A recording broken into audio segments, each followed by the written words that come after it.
Bonjour à vous tous. J'ai quelques secondes de retard, je viens de voir ça. Vraiment désolé. Bonjour Florian, bonjour Stéphane, pardon, excusez-moi. Amina, Mélia, Hélène, Elora, Rim, Ryan, Lily. Je pense avoir cité tout le monde. Bonjour, monsieur.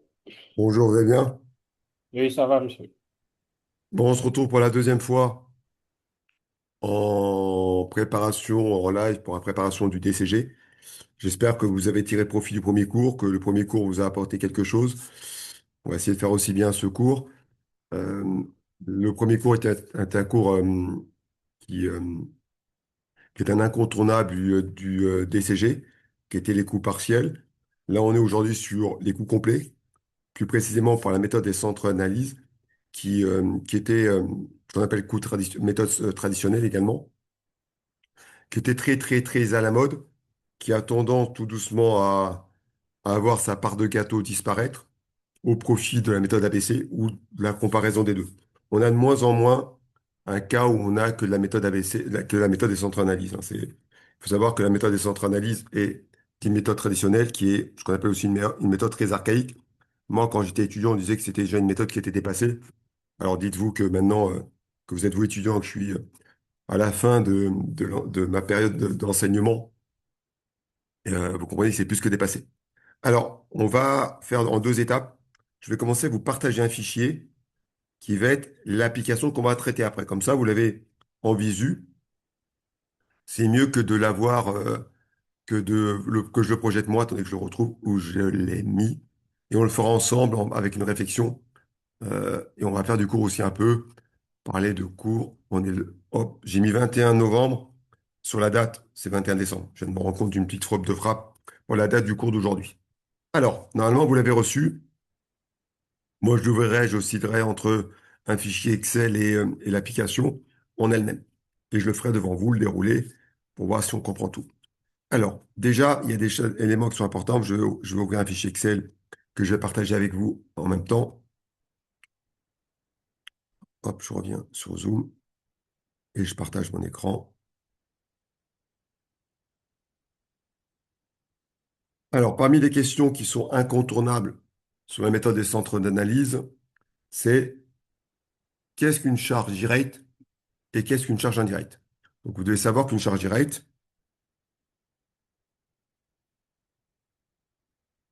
est une charge que l'on peut imputer directement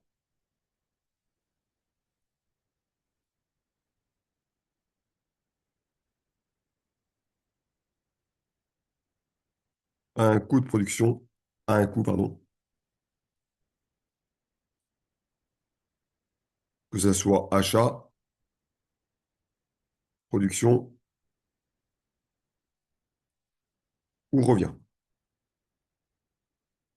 Ça, c'est le premier élément. Deuxième élément, qu'est-ce qu'une charge indirecte?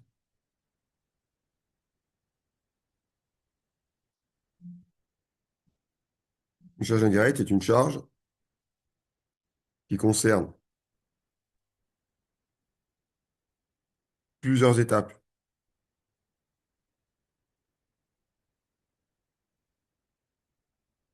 du coût de production, du coût d'achat, du coût de production ou du coût de revient.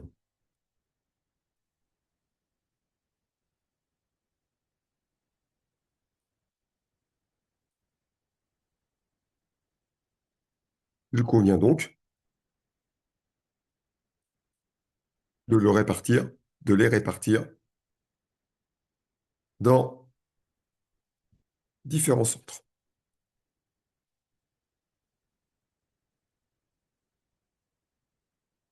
On sait qu'il y a deux types de centres. Il y a des centres qu'on appelle les centres principaux et des centres auxiliaires. Centres auxiliaires sont des centres qui concernent plusieurs étapes du coût de revient. Alors qu'un centre principal concerne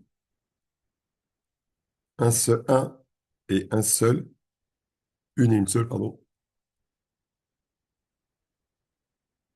une et une seule étape du coût de revient.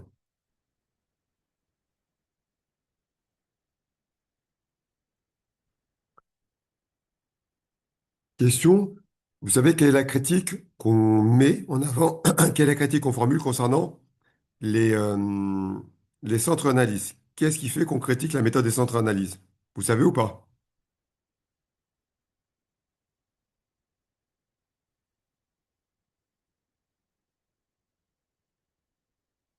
Les clés de répartition, Tout à fait. C'est-à-dire, soyez plus précis. Sont- euh, on verra après. qui sont plus ou moins arbitraires. Ils sont arbitraires d'une part, donc cette méthode est critiquable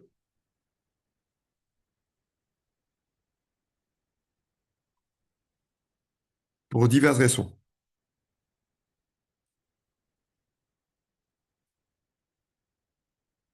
Le choix des unités d'œuvre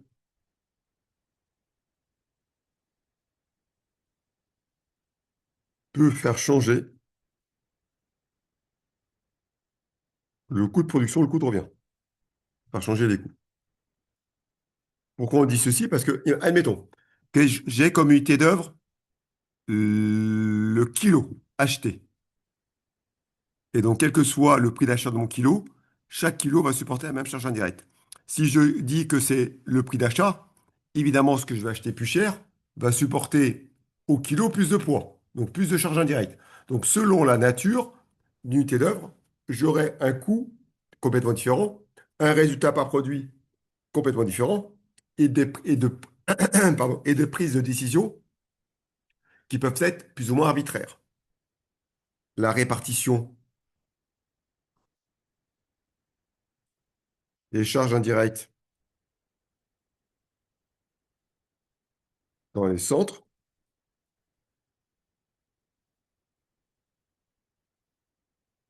est normalement figée, c'est-à-dire qu'on décide que c'est 10% là à 15%, mais en réalité évolue constamment. Les natures d'unités d'œuvre, donc ce qui me permet de répartir les charges indirectes, sont normalement, normalement volumiques et donc défavorisent, défavorisent les fortes productions. Hmm. Volumique veut dire quoi? Que veut dire volumique? Que veut dire une nature d'unité d'œuvre volumique? C'est-à-dire que c'est lié à un volume, lié à un volume, lié à un volume, une quantité.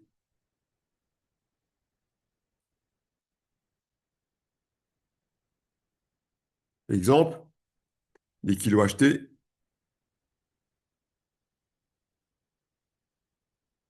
les heures de main-d'œuvre directe, les heures machines, sont que des volumes. Les quantités produites,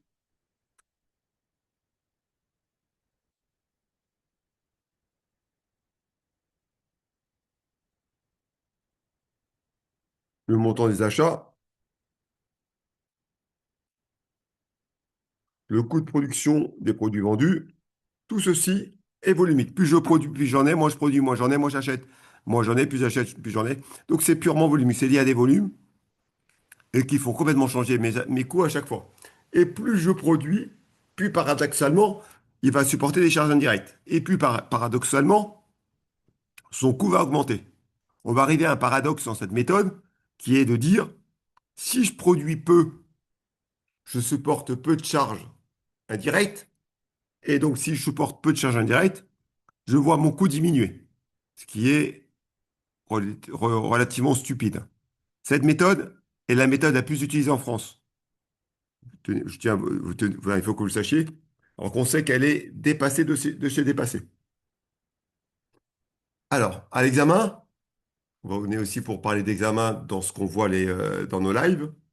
À l'examen, il n'y a quasiment plus d'exercices avec des stocks sur sur les coûts complets, par la méthode centraliste ou par la méthode des inducteurs. Depuis 2020, depuis 2008, je pense, je peux me tromper, je pense qu'il n'y en a qu'un seul. Il y en a peut-être deux, mais j'en vois un dans ma mémoire. Donc, depuis 2008, ça fait 16 sujets donnés, un ou deux. C'est très, très peu. Nous, l'exercice qu'on va aborder, que je vous ai envoyé, n'apparaît pas. Donc, après, on fera un petit topo sur les stocks pour que si jamais ça tombe, qu'on puisse le voir. Et voilà. Alors, quelle est la méthodologie lorsqu'on est sur un coût complet par la méthode des centres d'analyse? Alors, évidemment, on n'aura plus, normalement, même si c'est marqué dans le référentiel, on n'a plus d'exercice qui reprend la totalité du découpage des coûts complets. C'est-à-dire répartir des charges indirectes dans les différents centres à l'aide de clés de répartition, annuler les centres principaux, les centres auxiliaires vers les centres principaux à l'aide de clés de répartition, qu'on appelle également la répartition secondaire. Tout ceci ne tombe pas à l'examen. Depuis 2008, on n'a jamais vu ceci. Avant, ça se voyait, on le voit plus, c'est dans le référentiel. Dans les ouvrages, ça apparaît. Sur Fishben, vous avez une application ou deux où il y a tous ces calculs qui apparaissent. Aujourd'hui, on est sur le, le plus important de ce qui peut tomber ou de ce qui pourrait tomber. On n'est pas là pour voir un élément qui n'est jamais tombé à l'examen, qui est tombé une fois sur 16, qui a une probabilité de 6% de tomber. Donc, on est sur les grosses proportions de probabilité à voir. Donc nous, on est sur l'étape où on va vous donner des centres d'analyse, le montant total des charges indirectes, la nature unité d'œuvre, et on va devoir calculer des coûts. Ce qui est sûr et certain, c'est que on doit calculer, sauf défaut contraire, un coût intermédiaire si seulement il existe des stocks.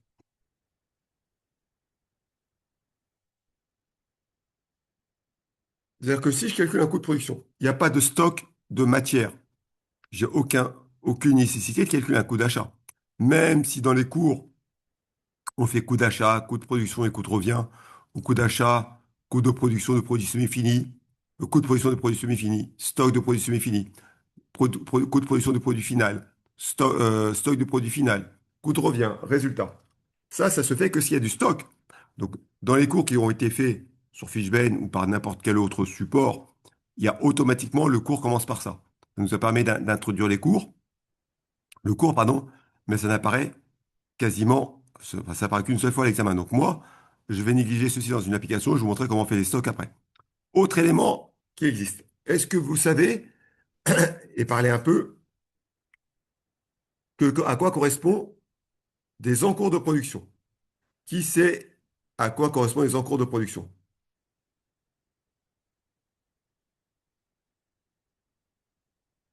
Alors, qui peut m'expliquer à quoi correspond un encours de production?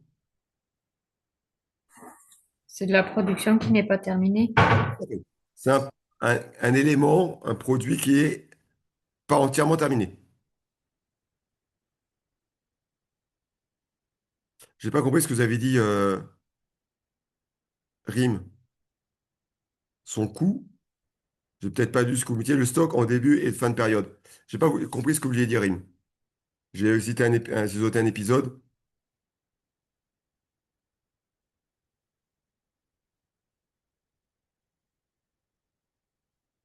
OK.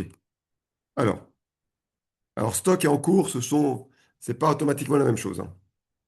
Alors, un en cours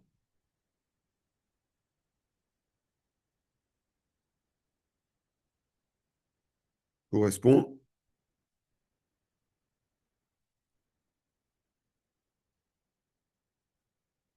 à un produit non terminé. il est en cours de fabrication. Donc, par exemple, si, je vais zoomer un peu, après j'oublie toujours de zoomer les choses, si on est aujourd'hui, il est 11h30, on, monsieur, excusez-moi, Michael, regarde le cours sur la partie concernant les centres d'analyse. Ça fait une demi-heure, ça fait un quart d'heure qu'on est là, il me dit, T'inquiète, on est où? Ben, je suis en cours de faire mon cours. Je ne l'ai pas fini aujourd'hui. J'ai fait 15 minutes sur les 2 heures qui me sont allouées. Donc j'ai fait globalement un huitième du cours parce que 15 divisé par 2 heures, ça fait un huitième. J'ai avancé de un huitième de mon cours.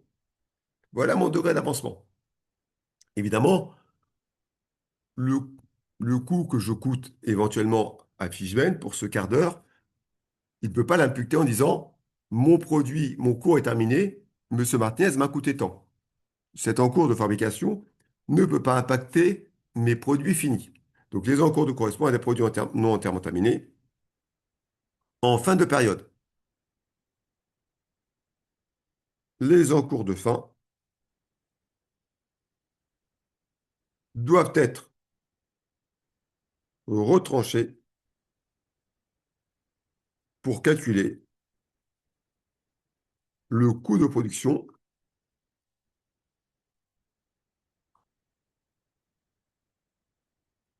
des produits finis. Alors, pareil, la notion d'encours n'est pas tombée en DCG. En DECF, c'est tombé il y a très longtemps. La notion d'encours n'est jamais tombée. Est-ce que ça ne tombera jamais? Je ne sais pas. Ça fait partie du programme, donc ça fait partie des thèmes qu'on peut avoir. Les encours ne sont jamais tombés à l'examen. Donc, on peut avoir des encours, ne pas en avoir, mais c'est jamais tombé à l'examen. Donc, par contre, si, et je vais vous montrer pas autrement, si mon activité est de faire des stylos, j'arrive fin décembre et mon directeur me dit, Enrique, tu as fait quoi pendant le mois de décembre? Je dis, voilà. Normalement, vous devez voir ma caméra. J'ai fait un stylo entier. Ah non, vous voyez pas la caméra. Si, vous devez voir ma caméra. J'ai fait un stylo entier et un petit stylo que j'ai commencé à faire. Il me dit, lui, ce qu'il cherche à savoir, c'est combien ça a coûté ce que j'ai fait. Donc, ce qui est terminé. Donc, il va tenir compte de ce stylo fini. Et ce stylo qui est à moitié fini, il va le retrancher. Donc, il va retirer mon encours de fin. Le mois suivant arrive. J'en prends un autre, vous voyez que c'est soit différent. Et j'ai rajouté le bouchon à mon stylo. Et voilà ce que j'ai fait. J'ai fait ceci. Un premier stylo qui était en cours de fabrication que j'ai fini, et ce stylo-là que j'ai fait en entier. La dépense du mois en tant que charge pure, en comptabilité, je n'ai que ce bouchon. Parce que le reste a été déjà dépensé le mois d'avant, si je respecte le principe de l'indépendance d'exercice. J'ai eu que cette dépense-là, plus la totalité de ce stylo. Mais moi, ce qui m'intéresse, qui est fini, pour finir, je vais rajouter le coût de la semaine, de la période d'avant. Je vais rajouter mon encours et maintenant la période d'avant. Donc, je vais rajouter mon encours de début. Donc ici, les encours de début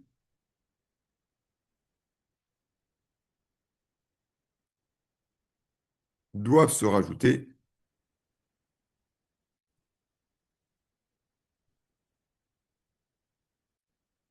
au coût de production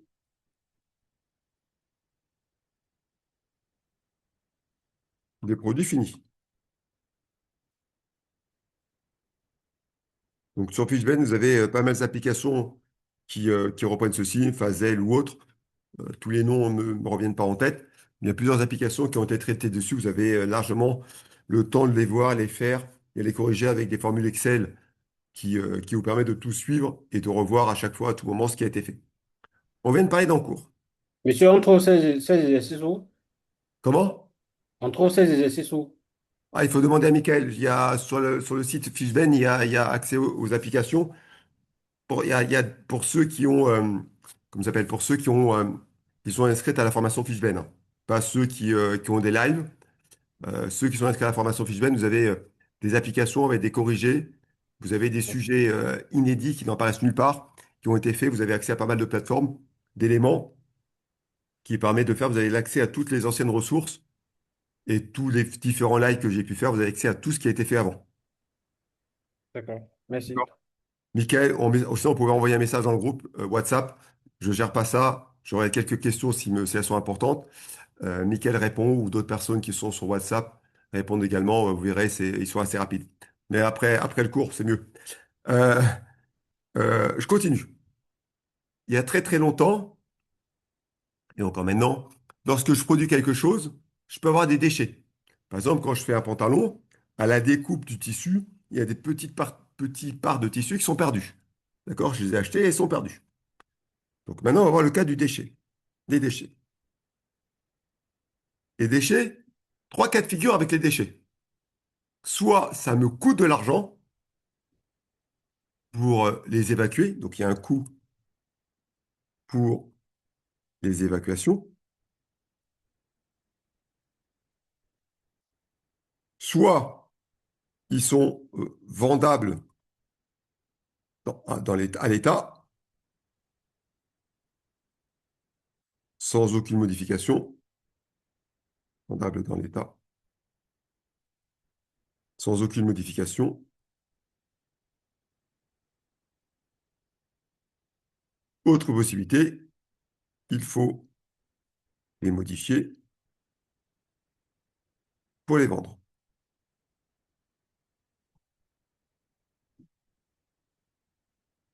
Alors, je vais vous donner un exemple et je vais vous dire quelles sont les conséquences d'eux. Il y a très très longtemps, et ça existe partiellement encore, l'activité de scierie. Donc, l'activité de scierie, c'est des sociétés qui achètent du bois, des troncs d'arbres pour faire des planches de bois. D'accord? Donc, cette activité avant avait comme déchets l'écorce de bois, les copeaux de bois et la sciure. Tout ceci était des déchets. Soit c'est eux qui évacuaient, donc il y avait du personnel qui amenait, ramenait ceci dans des déchetteries ou autres. Ça coûtait de l'argent aux personnes qui venaient travailler pour évacuer tout ceci.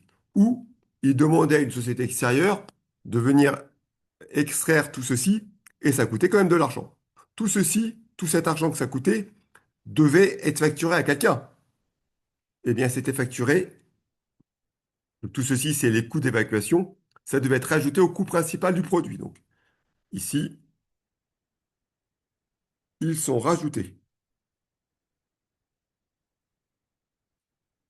au coût principal du produit. Il faut que mon produit qui est vendu supporte tous les coûts. Moi, par exemple, j'ai fabriqué un article, ça me coûte 10 000 euros. Mais j'ai eu des déchets et les déchets m'ont coûté 1 000 euros pour les évacuer. Mon produit que j'ai fabriqué doit supporter 10 000 euros de fabrication plus 1 000 euros de déchets pour l'évacuation des déchets. Donc il m'a coûté 11 000, il faut que je le vende à plus de 11 000 euros. Si je le vends à moins de 11 000 euros, je perds de l'argent dans mon activité principale. Je reviens dans ma activité de scierie. Dans l'activité de scierie, je rappelle qu'il y avait comme ça s'appelle, comme déchets, il y avait la sciure, il y avait les copeaux de bois et il y avait la partie concernant l'écorce. Avant, on demandait d'évacuer tout ceci, soit du personnel, soit je l'évacuais, ça me coûtait de l'argent. Aujourd'hui, on a fait quoi? On a décidé, ils ont décidé, c'est pas moi, ils ont décidé de vendre tout ce qui est écorce de bois. Vous avez vu, les écorces de bois, on les voit dans les parcs, dans les jardins. Quelques agriculteurs utilisent ceci également pour faire comme un tissu pour éviter que les mauvaises herbes passent sur les plantes ou autres. Et ça permet aussi de garder de la fraîcheur. Donc, c'est un produit qui est revendable. D'un déchet, c'est devenu un produit que eux vendent sans aucune transformation. Donc ici, vendable du produit sans aucune modification. Petit point. Il génère donc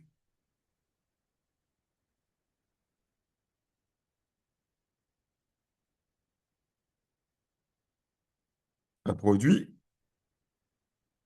qui n'est pas un produit principal.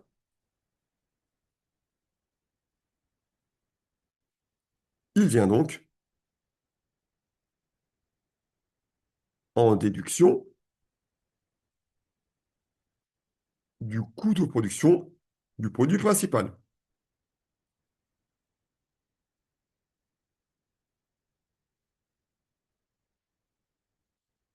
Je reprends mon activité de scierie pour que Ça reste clair.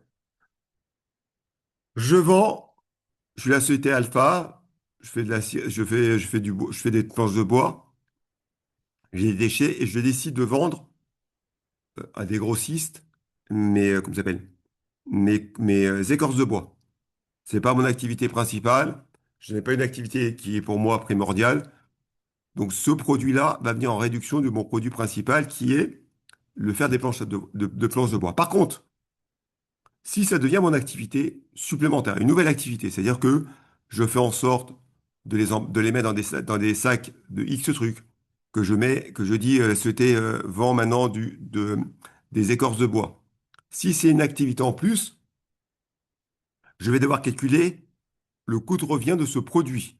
D'accord? Ce sont deux choses complètement différentes. Soit c'est considéré comme un produit annexe et non pas un produit principal ou parmi les produits principaux que je vends. Donc si c'est un produit annexe, il viendra en déduction du coût de production de mon produit principal. Si ça devient une activité à part entière, je ne fais pas ça.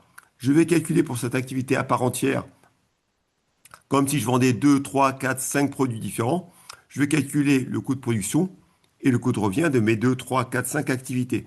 Donc moi, si la vente comme ça s'appelle, d'écorce de bois devient une activité, je prendrai écorce de bois et mes planches de bois comme étant mes deux activités et je répartirai les charges indirectes proportionnellement aux deux. D'accord?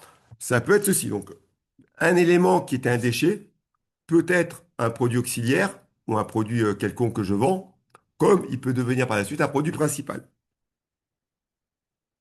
Par contre, si j'ai des déchets et je dois les modifier pour les vendre, exemple de déchets que je dois modifier pour le vendre, éventuellement j'ai des déchets qui me permettent de faire, notamment les copeaux de bois, qui permettent de faire des portes. Il y a des portes qui sont faites en compressant les copeaux de bois. On peut faire des portes. Donc on peut fabriquer des portes avec les copeaux de bois. Mais pour faire ça, j'ai besoin de travailler. J'ai besoin de compresser les copeaux de bois. J'ai besoin de mettre de la colle, des clous, etc. Donc j'entraîne des coûts supplémentaires. Donc là, on va calculer le résultat de cette activité supplémentaire. Il est évident que si cette activité supplémentaire génère des pertes ou des résultats, ou des gains, ça aura un impact complètement différent sur mon résultat. Je répète bien, c'est le cas d'une activité annexe. Si je décide demain que ça devient ma propre activité, une activité supplémentaire de vendre des portes, comme pour le fait de vendre mes copeaux de bois, si c'est, pardon, mes écorces de bois, si c'est une activité, une nouvelle activité, ça devient un nouveau produit, je calcule un résultat dessus. Donc ici, si c'est un produit annexe, on va calculer le résultat analytique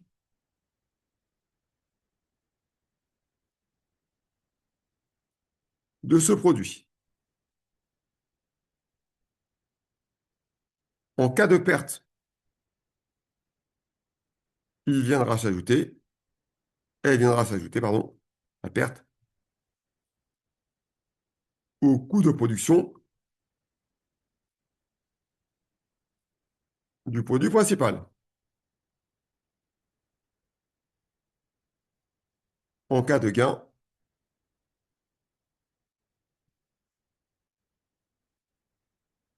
ce dernier viendra réduire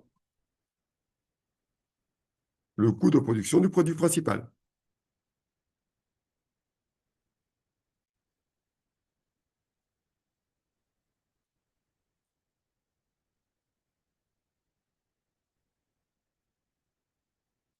Pour continuer, je disais que ça tombait jamais en DCG. Dans les applications que vous avez sur Visuel, vous avez des cas là-dessus. On a même des cas où on apprend à calculer combien coûte un déchet.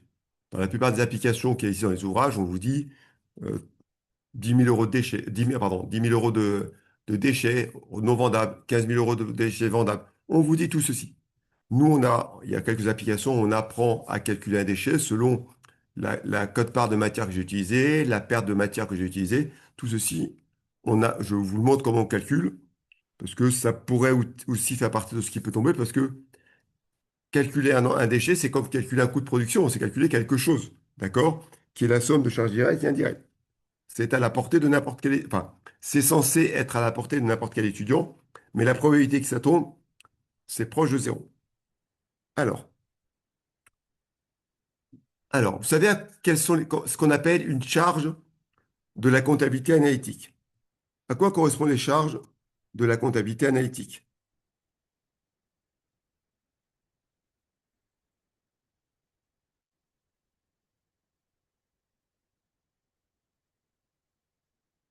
Est-ce que ce sont les charges qu'on a comptabilisées ou pas? Est-ce que ça correspond à la charge de la comptabilité générale ou pas? Non. Non. Quelle différence il y a entre les deux? En réalité, les charges de la comptabilité générale, plus ce qu'on appelle les charges supplétives,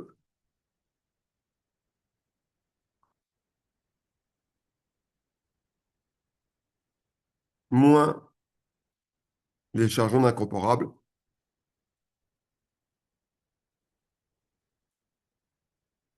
égale les charges de la comptabilité générale. La comptabilité analytique, pardon, égale les charges de la comptabilité analytique.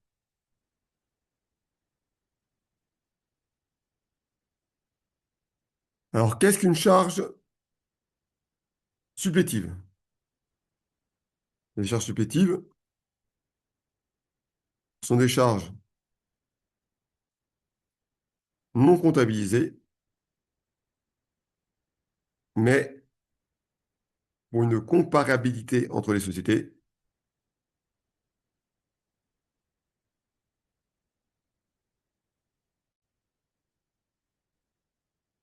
on doit en tenir compte. Superbe. Monsieur Martinez, quel exemple? Premier exemple, c'est, exemple, la rémunération d'un dirigeant non appointé. C'est-à-dire n'ayant pas de salaire. Moi, je crée ma société aujourd'hui. Je me dis, pour des raisons diverses, je ne veux pas être salarié parce que j'ai des aides de l'ACRE ou autre. Je touche le chômage, j'ai touché la totalité du chômage pour des raisons diverses. Je ne prends pas de salaire sur la société. Mon activité me dégage par an 3 000 € de bénéfices. Je suis content, comptablement parlant. Mais 3 000 € de bénéfices le jour où je devrais être payé, c'est-à-dire que je serais payé 3 000 € bruts par an, chargé avec les charges patronales. 3 000 divisé par 12, ça fait 250. Je retire les charges patronales, c'est bon, je peux même pas manger. Donc, moi, mon activité doit tenir compte de ceci.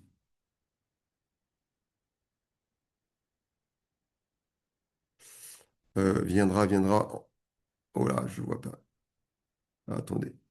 Après viendra réduire le coût de production du produit final. Je, Tendresse, ce fichier, je vous l'envoie après aussi, hein. D'accord, Tendresse? Tout ce qui est là, je vous l'envoie dans peu de temps, je vous l'envoie. Alors, et donc, si je veux comparer, je dois tenir compte de mon éventuel salaire. Parce que si aujourd'hui je tiens et je paye mes salariés, super. Si demain j'ai besoin d'être payé, je ne peux pas me payer, quel est mon intérêt pour moi de travailler, d'embaucher du personnel et ne pas pouvoir me payer? C'est stupide, hein. Si je ne peux pas me payer jamais, si je travaille pour zéro, je ne sais pas qui travaille pour zéro, mais c'est pas possible. On peut bien travailler pour la gloire, pour dire que j'ai embauché du personnel et j'ai aidé un peu le commun du français ou le commun de n'importe qui habitant en France ou ailleurs pour l'aider à manger. Mais si moi je peux pas manger, c'est stupide. Il faut quand même un minima être égoïste et penser à soi. Donc là, c'est pas possible. Je dois tenir compte de ceci. Je vais vous montrer après. Et après, on doit tenir compte de la rémunération des capitaux propres. Que veut dire, monsieur, la rémunération des capitaux propres? La rémunération des capitaux propres, c'est, en réalité, c'est le capital d'une société multiplié par un taux d'intérêt. C'est quoi ce taux d'intérêt? Normalement, c'est le taux d'emprunt. Parce que une société qui se crée avec 1 million de capital et une société qui se crée avec 1 euro, n'ont pas les mêmes facilités à travailler. Celle qui se crée avec 1 euro va devoir emprunter peut-être. Et donc, celle qui a 1 million n'empruntera pas au début. Donc, il faut comparer ce qui est comparable. Moins 1 million, c'est 1 million de mobilisés. Ce million mobilisé doit rapporter des intérêts. D'accord? Je suis associé, j'ai besoin d'intérêts. Donc, on va tenir compte des intérêts, voir si c'est rentable. Même si il y a un intérêt statutaire, même si c'est payé par la suite, moi, je dois tenir compte dans mes coûts pour être sûr et certain de pouvoir rémunérer mes associés par la suite. Exemple, les charges de la comptabilité générale. Alors, je pars ici, quand je parle de charges, je parle de charges en tenant compte de tous les principes d'indépendance des exercices, tout ce qui est de prudence, toutes ces charges-là. Donc, les charges de la comptabilité générale sont de 12 800 000 euros. 840, 800 400 euros. Le dirigeant n'est pas salarié, virgule, mais un poste similaire dans une entreprise de taille similaire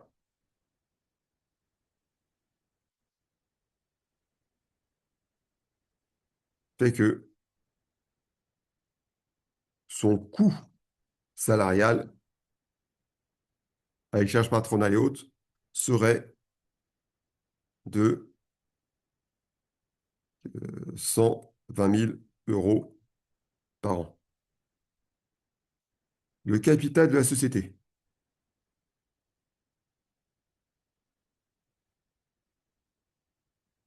est de 800 000 euros. Et le taux d'intérêt est de 4%. Déterminer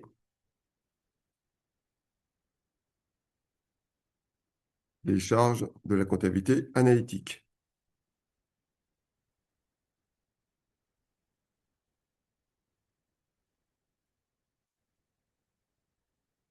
Alors, je commence. Charge de la comptabilité générale.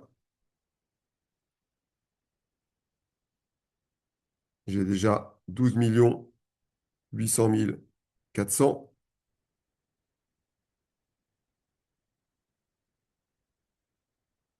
Je vais rajouter les charges supplétives.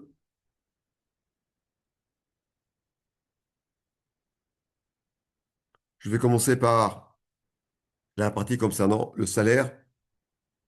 Salaire non appointé. Je vais rajouter son salaire qui est prévu pour un poste similaire de 120 000. Et je vais tenir compte de la rémunération du capital.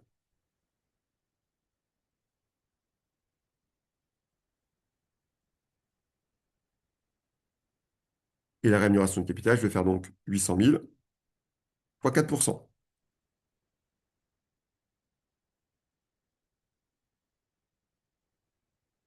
Donc si je fais ceci, 800 000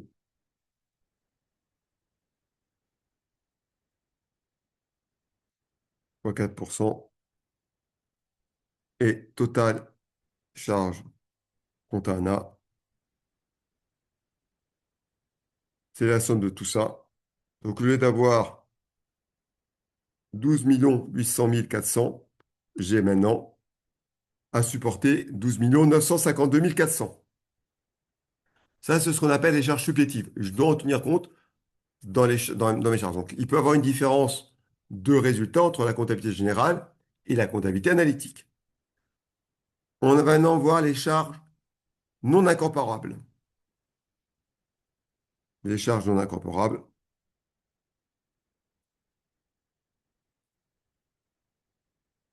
sont les charges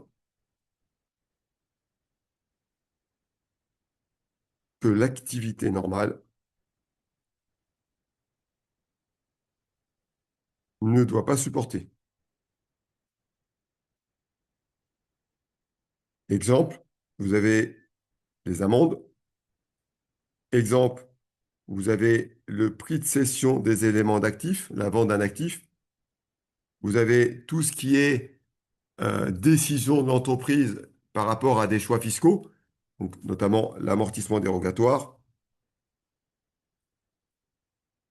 qui n'est amortissement ou reprise dérogatoire, qui n'est dérogatoire, qui n'est pas comptable, qui est lié à la fiscalité. Donc, on marque tous ces éléments sont à exclure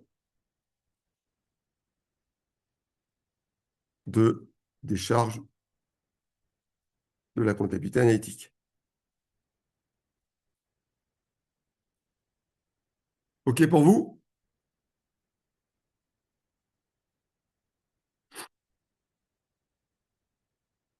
Oui. Vous y allez ou pas?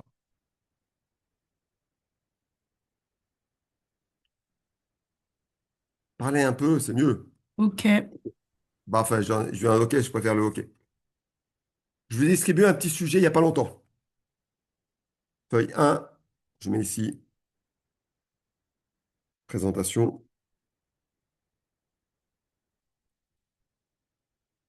Feuille 2, cas pratique.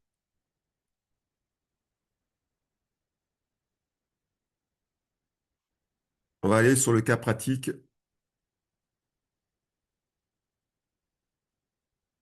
OK. Je vais simplement partager mon écran pour que je vois les deux face à face.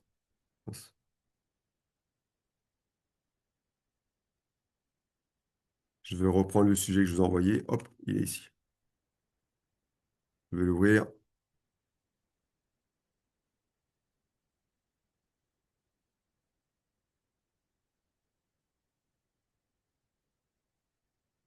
Je ne l'ai pas envoyé le sujet au départ? Et Laura? Si, vous Si, l'avez envoyé. Vous êtes arrivé après, Laura, c'est ça? ben en fait, c'est parce que j'ai changé d'appareil. OK, je renvoie, je renvoie, je renvoie. Merci. De rien, de rien.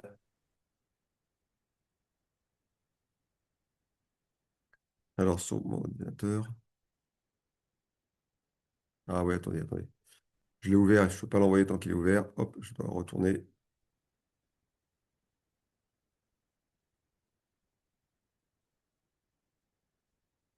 Normalement, il est parti.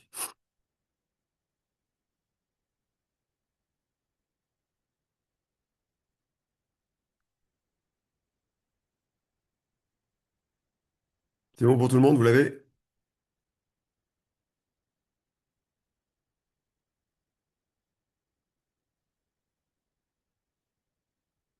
Alors, vous êtes censé savoir, parce que je vous ai dit la dernière fois, que maintenant tous nos calculs doivent être faits. Il faut utiliser tant que possible des règles et tout présenter correctement. Calcul du coût complet par la méthode des centres d'analyse. Il y a des messages. OK. Alors, on y va. Hop. On vous dit sensible aux enjeux. Alors, pendant que j'y pense également, à l'examen, sur la notation, sur n'importe quel élément, notamment sur les calculs de coûts, ou des calculs d'écart, qu'on verra bientôt aussi, c'est très important la partie concernant la contextualisation du sujet. C'est-à-dire que on doit reprendre les éléments du sujet dans le commentaire. Donc ici, c'est la partie sensible aux enjeux environnementaux. C'est partie de ce qu'on doit mettre nous en avant dans le commentaire. Le commentaire, globalement, il rapporte beaucoup de points pour un travail qui est de simplement recopier en améliorant un peu les phrases. Donc on vous dit sensible à un enjeu environnementaux et à la consommation responsable. Ça, automatiquement, dans le commentaire que vous allez faire, vous devez dire que la société Natupark, qui est sensible, vous devez le faire, il faut le faire, mais Léa Montfort a créé en 2020 l'entreprise Nature Park, spécialisée en la fabrication d'emballages alimentaires écologiques à base de fibres végétales recyclées. Donc, c'est partie des éléments qui doivent être mis dans le commentaire. L'entreprise fabrique trois types de produits. Pareil, il faudra le marquer. EcoBox, boîte alimentaire standard pour restauration rapide. Green Pack, emballage renforcé pour des plats chauds. Et BioFresh, barquette premium pour les produits frais. Donc ici, quand je lis ceci, standard, renforcé, premium. Donc, j'ai pas lu le sujet, même si je l'ai lu, d'accord? Mais quand je vois ceci, je constate qu'il y a trois niveaux de produits. Quand je constate qu'il y a trois niveaux de produits, je constate que un, c'est la base, un autre, c'est un intermédiaire, et le supérieur, il y en a un. Donc, on a trois produits. Il est possible qu'un soit perdant, automatiquement. S'il y en a un qui est perdant, ici, c'est celui qu'on appelle Ecopax. Ça voudrait dire que est perdant le produit qui est appelé le produit de base. D'accord? Qui est un produit d'appel. Peut-être que l'EcoBox est un produit d'appel. Donc, on vous signale qu'on voit Eco, il semble dire que c'est le moins cher. Face à la montée en puissance de l'activité et en même temps, je vous donne des pistes de commentaires. Et à la diversification de la gamme, la dirigeante souhaite disposer d'outils fiables de mesure des coûts et de la rentabilité afin d'orienter ses décisions stratégiques, prix, volume, maintien ou abandon d'un produit. Donc ici, dans le contexte, il faut dire que la responsable se pose des questions sur sa rentabilité, sur son prix de vente. Il veut savoir si elle doit maintenir ce volume ou il y a un produit ou deux qui doit être abandonné. Vous devez présenter ceci dans le commentaire. Après, interpréter vos résultats et à la fin, répondre aux questions.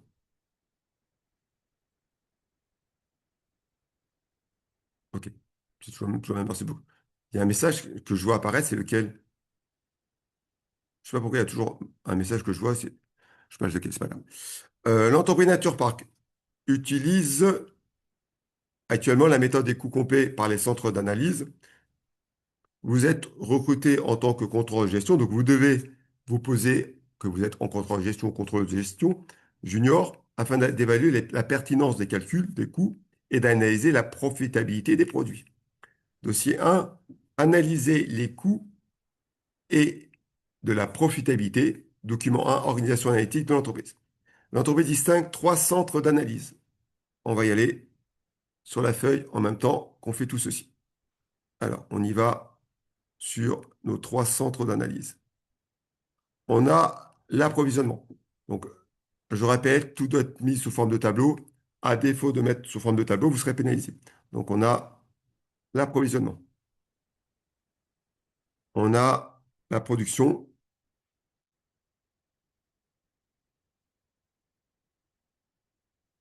Et on a, pour finir, la distribution. On vous donne, comme charge indirecte, les montants de 18 600, les montants de 294 000 et les montants de 187 400 euros. On va faire une petite vérification qu'on ne soit pas trompé. Total, on nous dit un montant de 500 000 euros. Vraiment, faire 500 000 euros. On y va. Les unités d'œuvre retenues sont les suivantes. Nature unité d'œuvre,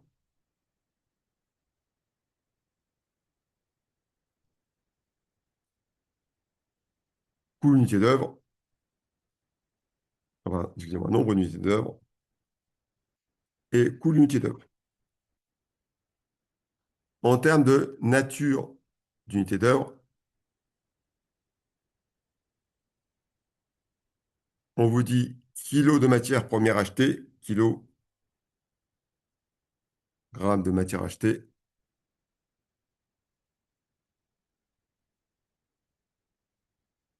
En production, on a heure machine. Alors pourquoi on a choisi, après vous, heure machine?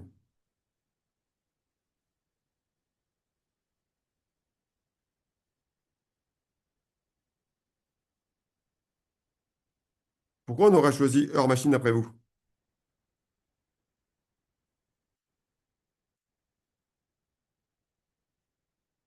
Vous savez pas? Il est fort à penser que c'est une activité qui est automatisée. On a plus d'heures machines, on utilise plus de machines que de personnel. Si ce n'est pas le cas,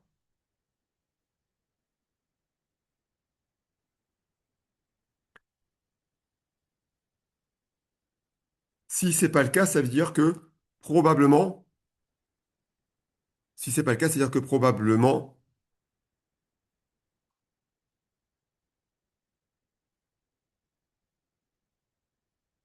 ok. Si c'est pas le cas, comment dirais-je? Probablement que c'est un mauvais choix d'inducteur. Alors, je dois faire un élément vite fait. Je vais reprendre ceci dans le sujet pour qu'on voit copier. Hop, ici. On a trois éléments. Les charges indirectes, on les a données. Je vais copier le sujet sur le fichier Excel, comme ça apparaîtra également. Comme ça, vous pouvez l'avoir sur le même document. Plus simple si vous voulez pour vous par après. Hop, copier.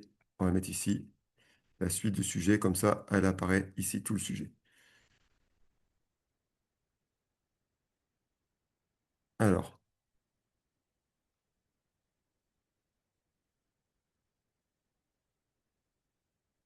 on va sur le nombre d'unités d'œuvre. Qu'est-ce qu'on vous dit?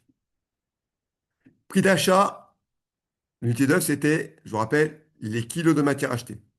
Prix d'achat de la matière, 6 euros. Document 2, données techniques et économiques pour le mois de mars. N. Matière première, prix d'achat de la fibre végétale, 6 euros le kilo. Consommation de fibres pour une unité de boîte, 0,8 pour l'EcoBox. Green Park, 1,2. BioFresh, 1,5. Autre composition, film, colle, traitement, 3 euros par kilogramme utilisé. On continue. Coût horaire, on vous donne le coût horaire et on vous donne la production. 18 000 de l'un, 9 000 et 6 000. Donc, en tenant compte des 18 000, des 9 000 et des 6 000, je peux connaître le nombre d'unités d'œuvre. Donc ici, pour la quantité achetée, kilogrammes achetés. Alors, je vais distinguer chaque élément. Pour EcoBox, qui est la première box. On a quoi? Je vais mettre en ligne le calcul. On vous dit que vous utilisez 0,8 kg par boîte. Donc, je vais faire 0,8 fois le nombre de boîtes que vous avez produites. Et tout en bas, on vous dit qu'on a produit comme boîte d'EcoBox 18 000.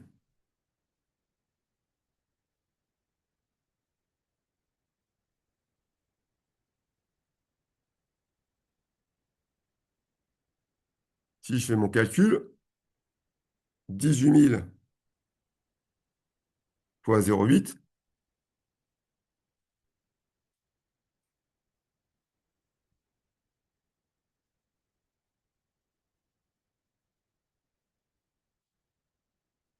ça fait 14 400. J'avais déjà les 14 400 kilos ici, vous inquiétez pas. Mais c'était pour vérifier qu'il n'y avait pas de matière consommée en trop. D'accord? On peut consommer sur matière, c'est un moyen de vérification. Je continue. Mon deuxième produit que je fabrique est des boîtes qu'on appelle Green Pack. Mon anglais est mauvais, hein. Pendant que j'y suis, toutes les applications qu'on fait quand on se voit sur des lives ou autres, ne sont pas des applications qui sont déjà faites sur Fishben. C'est toujours du plus, hein.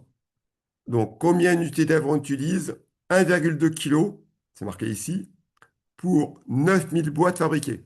Donc, je fais 1,2 fois 9000. S'il y a des questions, vous les posez, hein. Si je fais mon calcul ici, égale 1,2 fois 9000.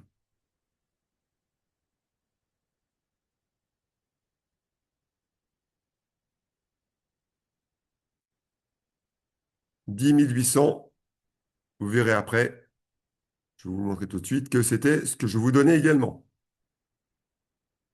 Maintenant, je vais chercher pour le dernier. On vous dit que vous utilisez 1,5 kg pour le bio fraîche et on en a fabriqué au total comme boîte, on en a fabriqué au total comme boîte 6 000. C'est marqué là. Donc, bio fraîche.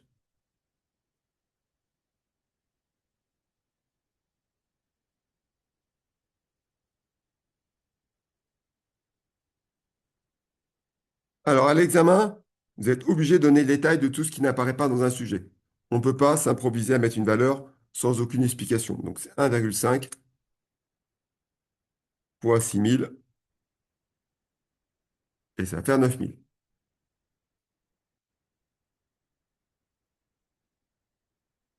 Comme il apparaissait en bas. Je fais la somme.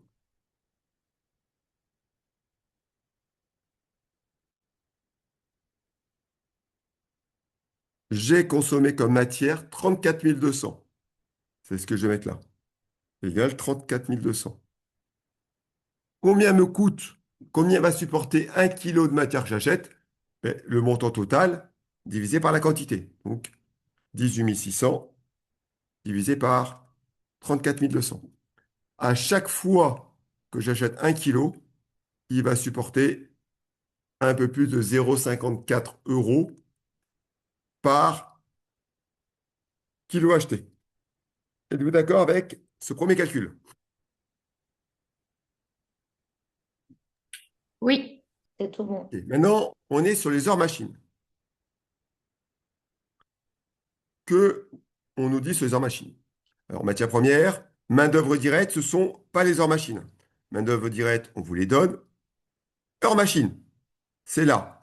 0,5, 0,8 et 0,12 par produit. Donc, heures machine,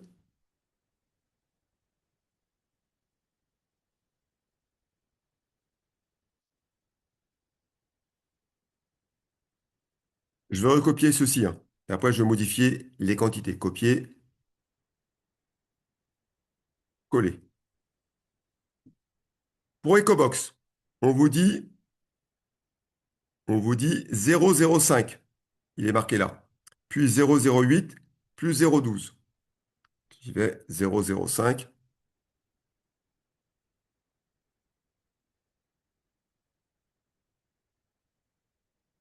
Toujours fois le même volume de production.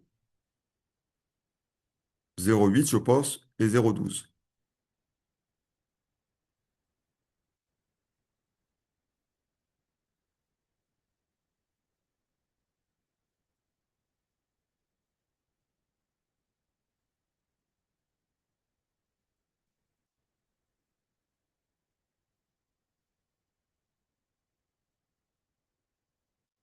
J'ai bien pris 0,05, 0,8 et 0,12.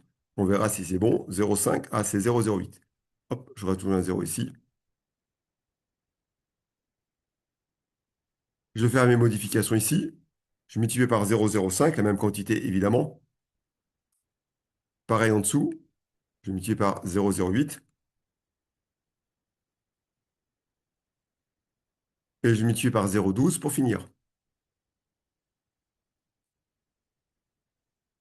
Ça vous convient ou pas?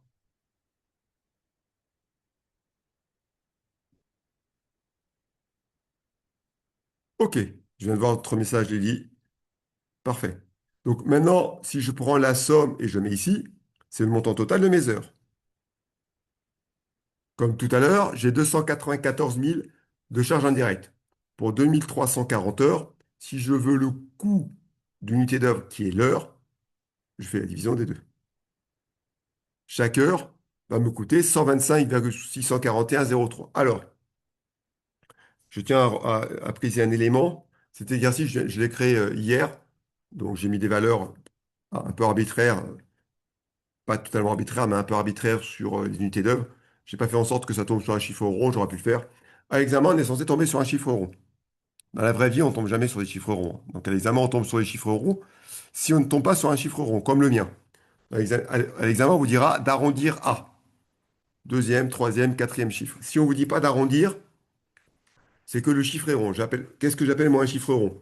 125,475 est un chiffre rond. Il y a trois chiffres après la virgule.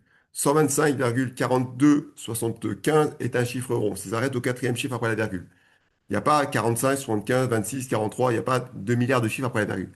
Donc, normalement, si on ne vous précise pas, c'est-à-dire qu'il faut s'arrêter à un élément qui est précis, 2, 3, 4 chiffres après la virgule. À l'examen, le plus précis qu'on nous ait demandé de faire, c'est 4 chiffres après la virgule.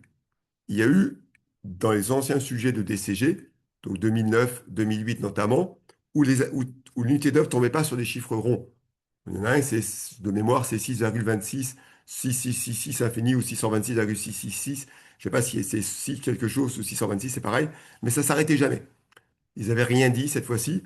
Maintenant, la tendance est de vous dire, faites attention, arrêtez-vous à tant de chiffres pour que vous soyez précis et qu'on ait tous la même trame d'exercice et qu'on ait tous le même corrigé avec les mêmes valeurs. C'est une façon plus rapide pour corriger pour nous.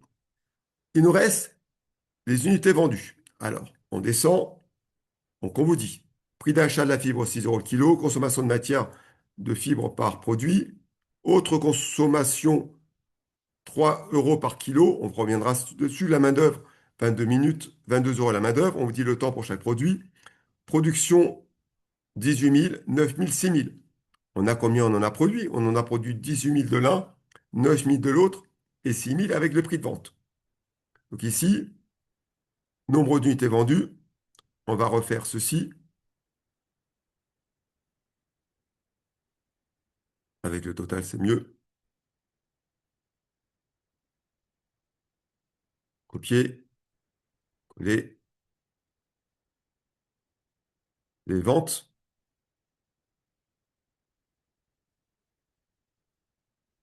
On a donc directement 18 000 ici, on a 9 000 ici et on a ici 6 000. Je vais retirer le petit calcul qui était à côté, qui ne me sert à rien cette fois-ci.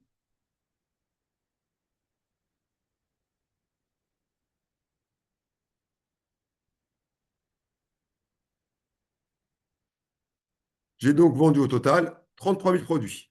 Vous sommes d'accord pour 33 000 pour tout le monde? Donc, je vais mettre Oui. ici, quantité vendue, 33 000.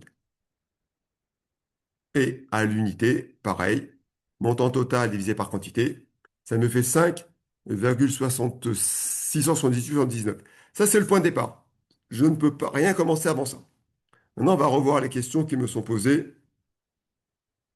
Calculer, calcul des coûts par la méthode des centres analyses. Calcul le coût unitaire des unités d'œuvre pour chaque produit. C'est ce que je viens de faire. Répartir les charges indirectes entre les trois produits. Donc maintenant, on va calculer les charges indirectes par produit.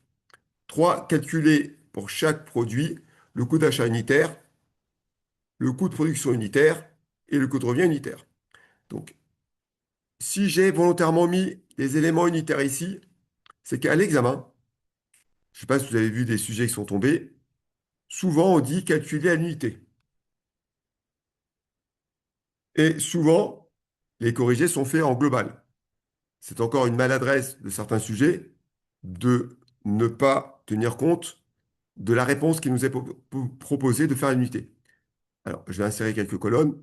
Tout ce que je sais, c'est que lors de la correction de cette année, on a dit que le sujet était en global, que tant mieux, parce que c'est un sujet qui est posé correctement sur les attentes, et qu'on doit noter maintenant, dorénavant, on nous avait déjà dit ceci, mais on ne l'avait jamais fait, on devait corriger le global en global et l'unitaire en unitaire. Donc, c'est quelqu'un qui calcule en global alors que c'est demandé en unitaire, on pénalise, et inversement.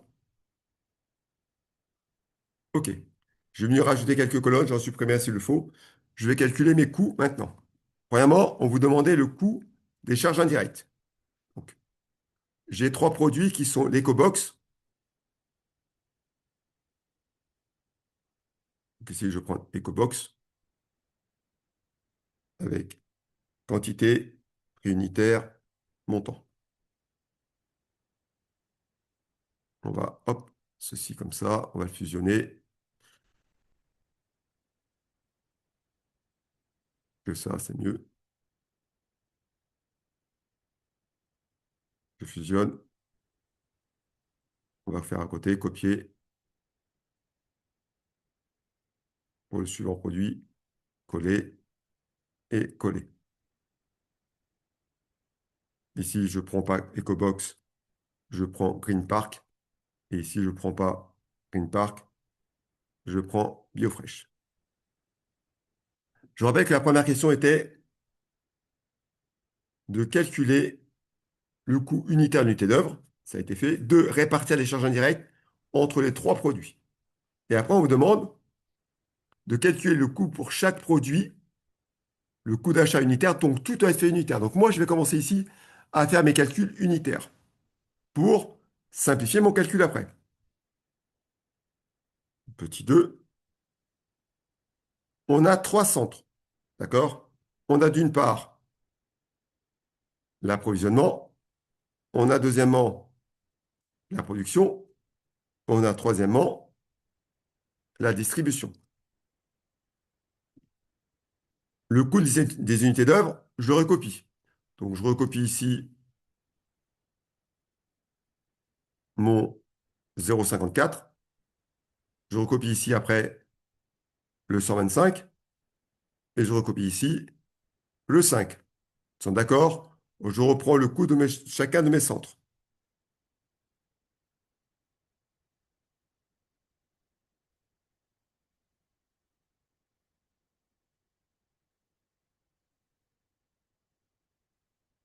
Maintenant, on va trouver les quantités. Les quantités pour un produit, pas pour 40 produits, pour un seul produit. Alors, je suis sur la matière. Combien de matière j'utilise? Combien de kilos j'utilise pour faire EcoBox? Il est marqué ici. 0,8. Il est marqué ici. 0,8. Ici, pour l'EcoBox, je mets 0,8. Ils sont d'accord? C'est le nombre de kilos que j'utilise pour faire un box EcoBox. Combien j'utilise pour Green Park? 1,2. Combien j'utilise pour BioFresh? J'utilise 1,5. Êtes-vous d'accord avec mon calcul et mes montants unitaires?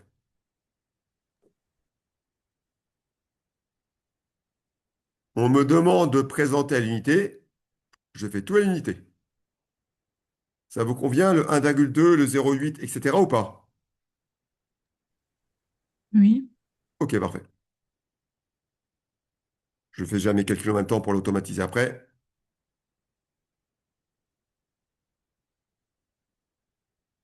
On continue. Après, c'est la production. Pour la production, c'était, je vous rappelle, les heures machines. Quelles sont les heures machines que j'utilise moi pour produire? C'est marqué ici, les heures machines. 0,05 heures pour le premier, 0,08 pour le deuxième et 0,12. Donc, c'est ce que je vais faire. 0,05,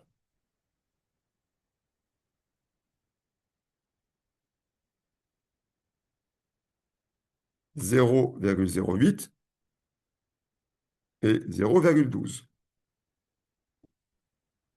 Toujours d'accord avec moi? Et combien? Le dernier, c'était unité vendue.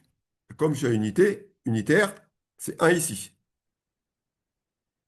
1 ici, 1 ici. Et si je fais la somme, j'ai le montant total des charges indirectes par produit, total des charges indirectes par produit. Hop, je vais élargir un peu ceci. Donc, c'est pour un produit, c'est la somme de tout ce que j'ai au-dessus.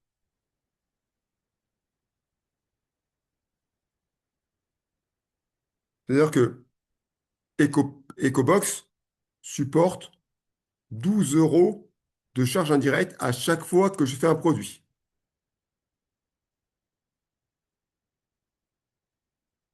Et les autres, on va faire copier-coller pour que la formule s'automatise. Pour le deuxième, ça me coûte 16 euros. Et pour le dernier, il me coûte 21 euros. Voilà le montant des charges indirectes que supporte chacun d'eux. Évidemment, plus je vais produire d'un produit, plus il va supporter de charges indirectes. Moi, je vais produire d'un produit, moins il va supporter de charges indirectes. Si je prime un produit, Les autres produits vont supporter l'ensemble des charges indirectes, notamment si c'est des charges fixes dans le centre. On verra ça par la suite sur les écarts de coûts éventuels qu'on pourrait prendre, mais pas aujourd'hui, ce n'est pas ce qui est prévu aujourd'hui. Là, j'ai répondu à la petite question 2, qui était, dans le grand 1, calculer, répartir les charges indirectes entre les trois produits. Alors ici, à cette question, c'est pas marqué unitaire. Je suis d'accord avec vous. Mais moi, je l'ai fait en unitaire pour gagner aux réponses suivantes, qui est calculer le coût d'achat unitaire, le coût de production unitaire et le coût de revient unitaire. Donc moi, j'ai voulu anticiper toutes les questions. Et pour anticiper toutes les questions, au préalable, j'ai répondu à la question concernant comment ça s'appelle? Concernant l'unité des charges indirectes. On va répondre à la question 3 du grand 1. Pas de questions là-dessus pour tout le monde? Non, c'est bon. Non. Ok, ok. Maintenant, dans le document 2 que je vous montre, c'est marqué les données techniques et économie du mois de mars. Matière première, prix d'achat de fibres végétales 6 euros. Autres composants, film, colle et traitement 3 euros par kilo utilisé. Donc moi, à chaque fois que je utilise un kilo de fibres pour faire un produit, il me coûte en achat de fibres 6 euros, mais en autres composants 3 euros. Donc ici, soit je crée deux lignes, soit j'en fais qu'une. Donc pour si je veux faire qu'une seule ligne, il faut que je donne une note, un élément explicatif. Alors, pour 1 kg de matière utilisée,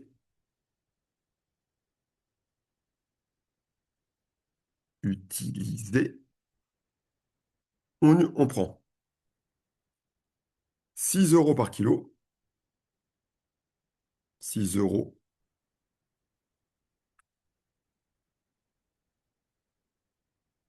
par kilo, plus 3 euros par kilo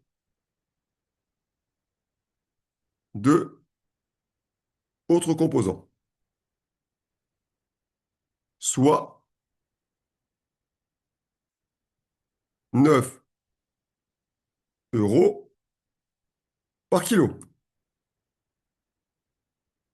Moi, en donnant cette ligne au départ, je n'ai pas besoin de mettre deux lignes dans mon calcul de coût. Quand j'ai un seul élément de coût, c'est pas gênant, mais j'en ai trois. C'est-à-dire que je vais faire trois fois des calculs alors que je peux le faire qu'une seule fois, qu'une seule ligne. Je gagne du temps. Alors, le fait de gagner du temps, à l'examen, je ne peux pas mettre 9 sans l'expliquer. J'ai expliqué mon 9 et je vais faire avec mon 9. On y va sur mes calculs. Je prends ce petit tableau-là, hop, pour gagner un peu de temps. On me demande de le faire à l'unité, je vous rappelle. Copier, coller.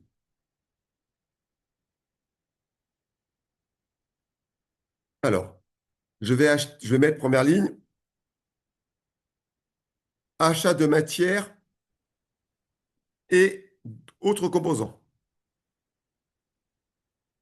Achat, matière et autres. Alors, EcoBox, Greenpark et BioFresh. En quantité, j'ai besoin de 0,08, nous sommes d'accord. 1, 2, à combien? 9 euros. Qui est le 3 plus le 6. J'ai besoin du centre appro.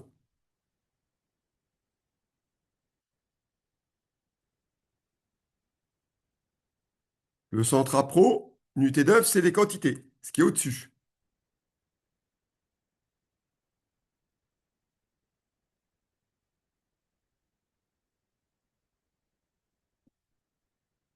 Et donc ici, coût. On vous demande la question, c'était le coût d'une boîte. Calculer le coût d'achat unitaire. Coût d'achat unitaire,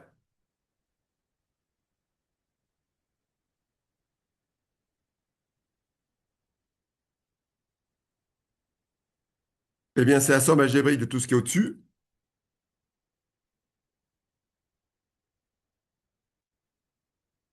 Égale somme de ce qui est au-dessus.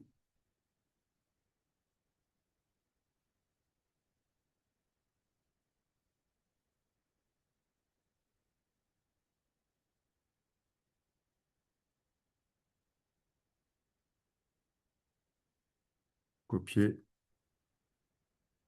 coller, coller.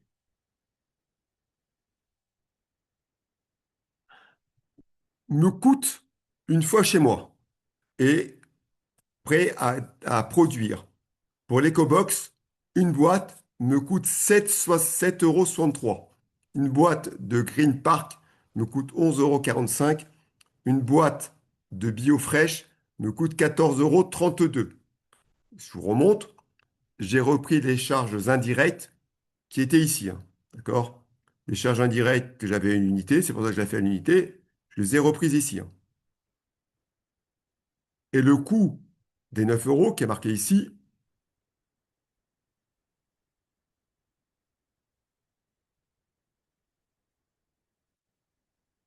je les ai marqués ici, les 9 €.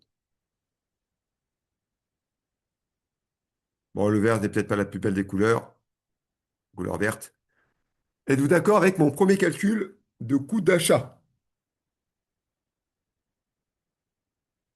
Oui, OK. Maintenant, je vais produire. Pour produire, j'ai besoin de quoi? J'ai besoin de ma matière, j'ai besoin de mes ouvriers qui travaillent, et j'ai besoin après du centre production. Je vais recopier ce tableau de nouveau. Non, pas celui-ci parce qu'il y a du rouge, c'est pas grave. C'est pas grave, on va faire autrement. Je vais recopier ce tableau, on changera les couleurs après. Copier, coller. Hop, on reprend ceci. J'ai besoin de produire. Donc, je commence par le coût d'achat unitaire.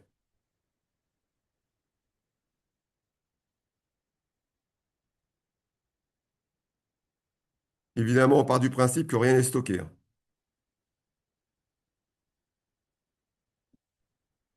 J'ai besoin après des heures de main-d'œuvre directe. J'ai besoin après du centre production. Et après, j'ai mon coût de production unitaire.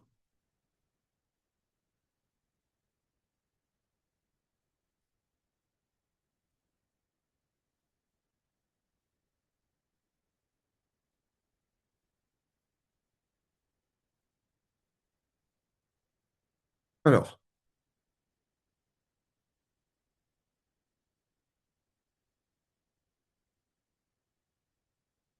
alors, combien de temps j'ai besoin pour faire un produit? On me dit 6 minutes, 10 minutes, 14 minutes.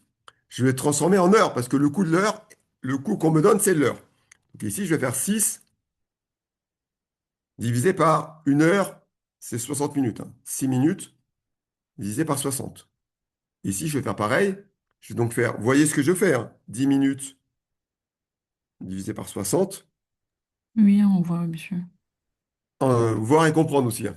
14 divisé par 60. Et on me dit que chaque heure ouvrier me coûte 22 euros. Je mets 22 ici, je mets 22 ici, et je mets 22 ici. Et par multiplication, j'ai le coût de la main-d'œuvre.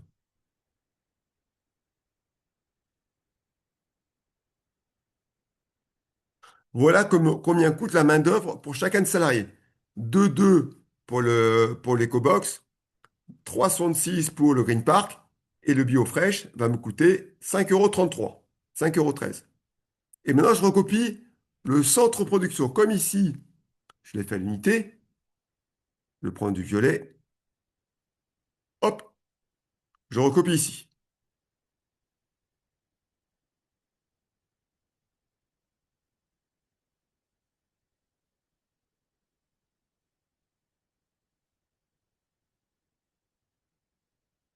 Et donc maintenant, et je sais combien me coûte à produire un article, qui est la somme de toutes les charges directes et indirectes nécessaires à la production. J'en ai un. Il me coûte combien? Je fais la somme.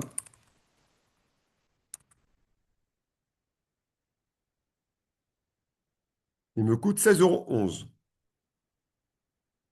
par différence.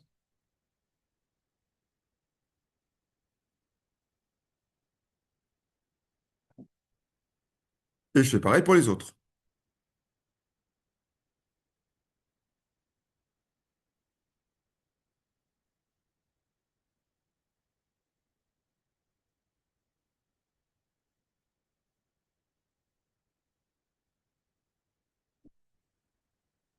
Êtes-vous d'accord avec mes valeurs? Oui. OK. Je vous modifierai les prix de vente parce qu'ils me paraissent, ils sont super bas. On verra après les prix de vente, on modifiera le prix de vente là-dessus dans le sujet. On va même les modifier maintenant. On va mettre ici 15 €. On va mettre ici 30 €. On va mettre ici 45 €. OK. Voilà combien me reviennent chacun d'eux en 2 euros. Voilà combien. Il me demande après de calculer le coût de revient pour finir et le résultat analytique ou la profitabilité qui vient après. Donc on est sur le petit 4, je crois. Petit 3 toujours, coût de revient. Donc je vais recopier ce tableau. On va réduire à plus simple. Copier, coller.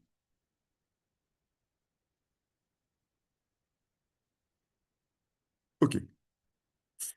Je reprends mon coût de production unitaire. Combien ça me coûtait?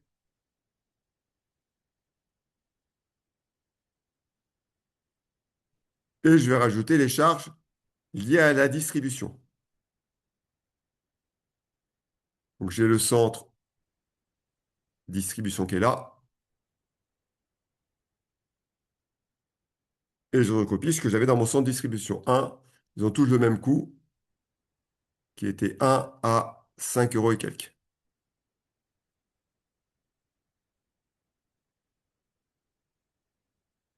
Et maintenant, j'ai mon coût de revient. Coût de revient.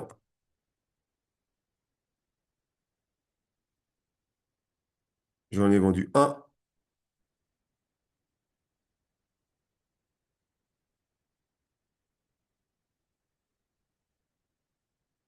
C'est la somme algébrique de ce qui m'a coûté.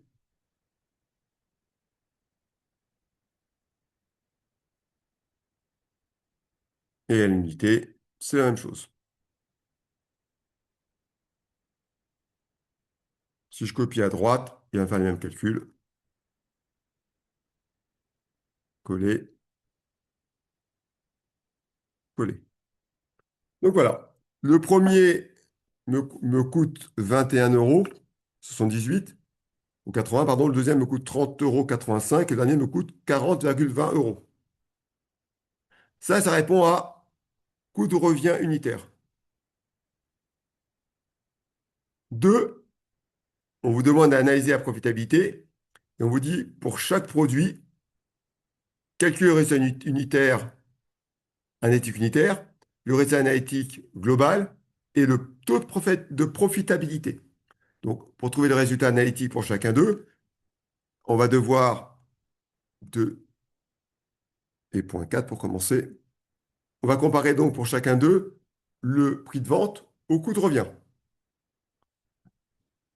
Donc, je recopie mon tableau. Je suis toujours à l'unité, copier,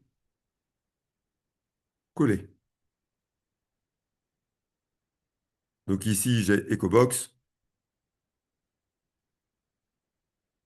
Ici, j'ai le deuxième, Green Park.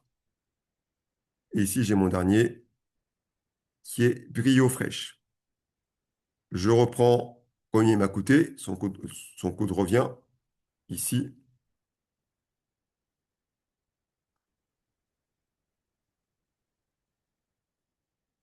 Donc, je prends son coût de revient par produit que je vais comparer au prix de vente. Prix de vente unitaire. Alors, j'en ai vendu un. Et le prix de vente, je l'ai modifié.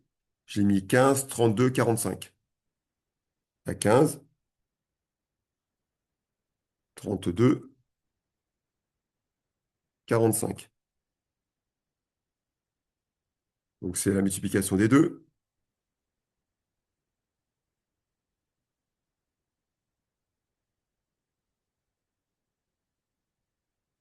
Pareil, ici, j'en ai un. C'est la multiplication des deux.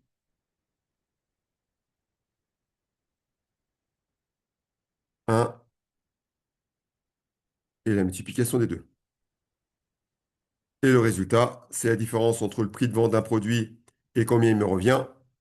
Si je fais la différence entre 15 moins 21, il me revient à moins, je perds 6 euros par produit.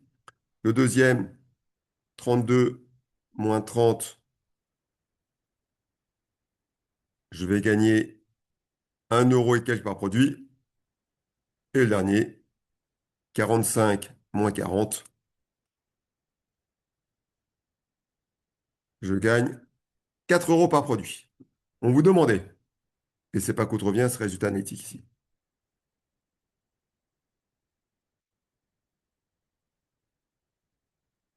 Donc, on vous demandait quelques résultats analytiques et le résultat global. Donc, ici, pour avoir le résultat global, je vais multiplier chaque résultat analytique par la quantité vendue. Résultat analytique unitaire. Et ici, on va mettre résultat analytique global.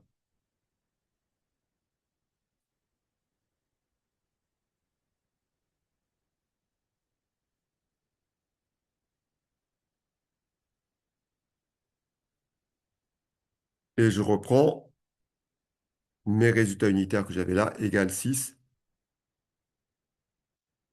moins 6, égale 1,15, égale 4,79. Je reprends mes quantités que j'ai vendues, qui sont 18 000, 9 000 et 6 000. Donc 18 000,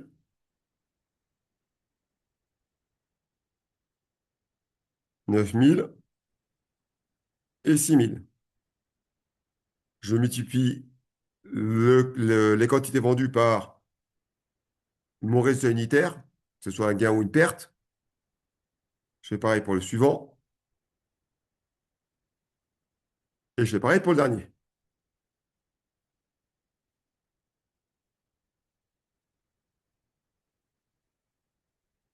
Et on prouve ceci. Je fais calcul mon résultat total pour savoir si l'activité est rentable ou pas. Et après, on me demandait de calculer ma profitabilité, que je vais faire également. Donc le résultat total, c'est la somme de tous mes résultats. Donc j'ai moins 122 000, plus 10 000, plus 28 000. Cette activité aujourd'hui, sur le mois de mars, a perdu 83 200 euros. Le taux de profitabilité,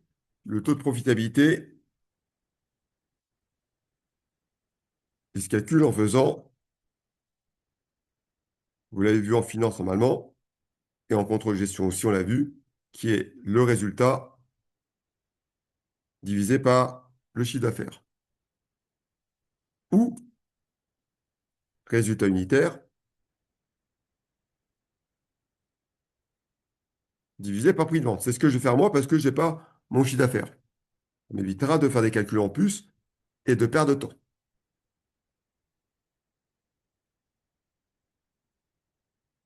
Taux de profitabilité.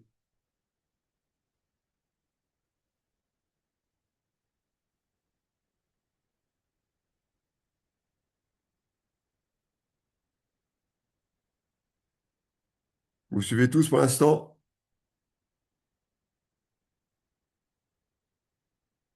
Et donc, je vais faire pour le premier 6,80 divisé par 15, c'est le prix de vente. Pour le deuxième, 1,15 divisé par 32. Et le suivant, 4,80 divisé par 45. On va le mettre en pourcentage parce que c'est des indices. Et deux chiffres à la virgule pour faire plus propre. OK. C'est-à-dire que moi, l'EcoBox, chaque produit vendu, je perds 45% de son chiffre d'affaires. Pour Green Park, chaque produit vendu, je gagne 3,6% du chiffre d'affaires. Et pour BioFresh, chaque produit vendu, je gagne 10,66% du résultat. On vous demande ici d'analyser et comparer la rentabilité des trois produits. Là, maintenant, je vais le dire à l'oral. Donc déjà, ce qui est important ici, c'est qu'on perd de l'argent, malheureusement. Parce que je peux avoir un produit déficitaire et d'autres bénéficiaires, c'est pas gênant. Moi, j'aurais mis comme commentaire ici. Et je ne suis pas dans l'argumentaire d'une page qu'il faudra mettre après. Donc ici, euh, seul l'EcoBox est vendu à perte. Chaque produit EcoBox vendu fait perdre 6,80 € par boîte, soit un total de 122 326,68 €. L'indice de profitabilité est de moins 45,31. Le Green Park, 3,60 de taux de profitabilité et le BioFresh, 10,66% de taux de profitabilité. Les charges indirectes ont été réparties ici selon des natures d'unités d'œuvre qui sont volumiques, ce qui fait que les fortes productions ont subi beaucoup de charges. Si je reprends ici, qui va nous permettre de le comprendre. Si je reprends ici, qui va permettre de le comprendre, à chaque fois que je vends, que je distribue un produit, chaque produit supporte la même charge indirecte.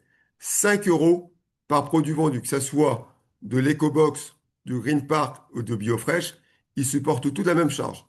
Il faut savoir que EcoBox, étant de moindre qualité, il supporte quand même les mêmes charges, alors que c'est moins qualitatif, ce qui peut expliquer qu'il soit déficitaire.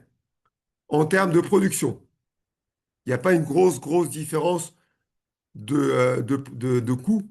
Je passe de 6 $ à 10. De 6 à 10, c'est 50% de plus, alors qu'en termes de prix, il n'y a pas 50% de différentiel.